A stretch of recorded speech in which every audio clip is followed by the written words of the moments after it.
in the national electricity market, Australia's biggest grid on the East Coast, the use of gas to generate electricity peaked in 2014, and it's gone down 61% since then. And that's a period where renewables went from a pretty tiny portion of the grid to essentially 50% today. So this idea that we need vast amounts of gas-fired generation to back up renewables is just not sustained by the data.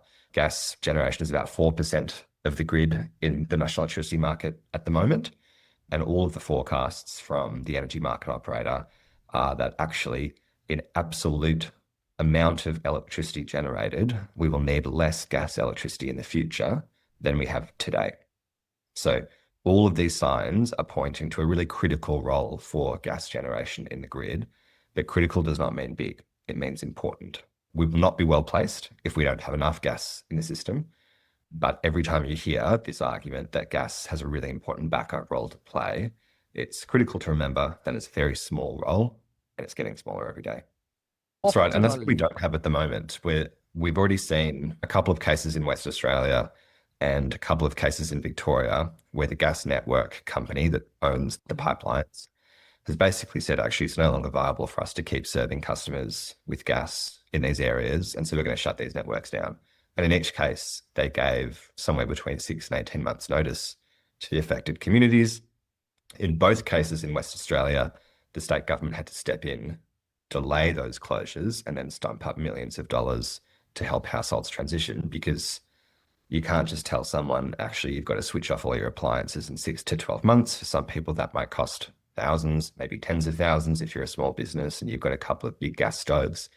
That's not the way to do it. We can't have this system where networks are making sudden decisions to close parts of the network down with insufficient notice to the people who depend on that gas. As you say, what we need is a much more long-term phased approach. What we recommend in the report is that all of the owners of the gas distribution networks in Australia, they're currently required to plan 5 years ahead. We think they should have a plan that looks 20, 25 years ahead, and basically explains how they will manage their network for the next 25 years until the phase-out date of the gas distribution network, and then how they will shut down parts of the network each 5-year period between now and the phase-out. That kind of notice will give all communities in Australia as much warning as they possibly can about how long they'll be able to continue to use gas. And we also think there should be a minimum 5-year notice period, so that you can't disconnect someone unless you've given them 5 years notice. Those kinds of measures, I think, are really important to empowering people as we transition out of gas, out of residential gas, to make the right decisions for them and get this transition happening at least cost. It's totally possible. And it's a conversation that we're really not having in Australia because governments and industry have not accepted the argument or the reality that gas is declining, and that residential gas use is probably going to drop below a level where the networks are viable. And because we haven't accepted that reality, we're not having a proper discussion about decommissioning. Even the concept of decommissioning a gas distribution network is not defined in the national gas law. It's not defined anywhere really.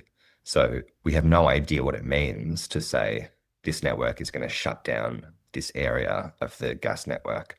There's no standards around what can be left in the ground, what can be removed, how you safely decommission. Exactly as you say, how do you maintain pressure in the rest of the network as you cut certain segments off? None of this is defined. And so if we want to have a conversation about phasing out residential gas use over the next 20, 25 years, the very first thing is to have a national process to define what does it mean to decommission a gas network. And really that should be consistent across the states. And so we think that should be driven by ECMC, the Energy and Climate Change Ministerial Council that brings together all the climate ministers of the states and the federal government.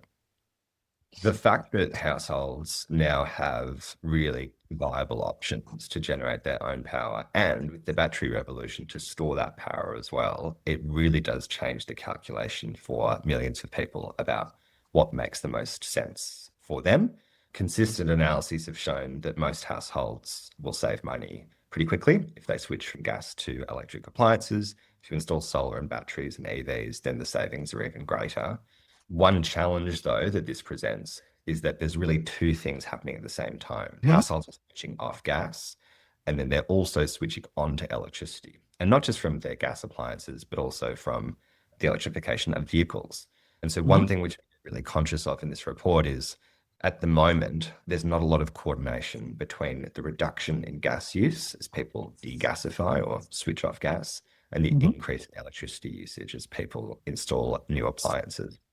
As the gas network shrinks, the electricity network is going to need to grow. And if you don't do them at the same time in some sort of coordination, then the electricity network may not be ready in some particular places. You can cause over voltage, under voltage. You can cause stress on particular feeder lines. All of that is manageable, but it should involve a little bit more communication and coordination with the gas networks. And so we've suggested that there should be some basic information sharing between gas networks and electricity networks, and these 5-year regulatory cycles where each of them plan the future investments in these networks. They should, to some extent, be coordinated so that as the gas networks are shrinking, we're making the right investments in the electricity network to keep everything safe.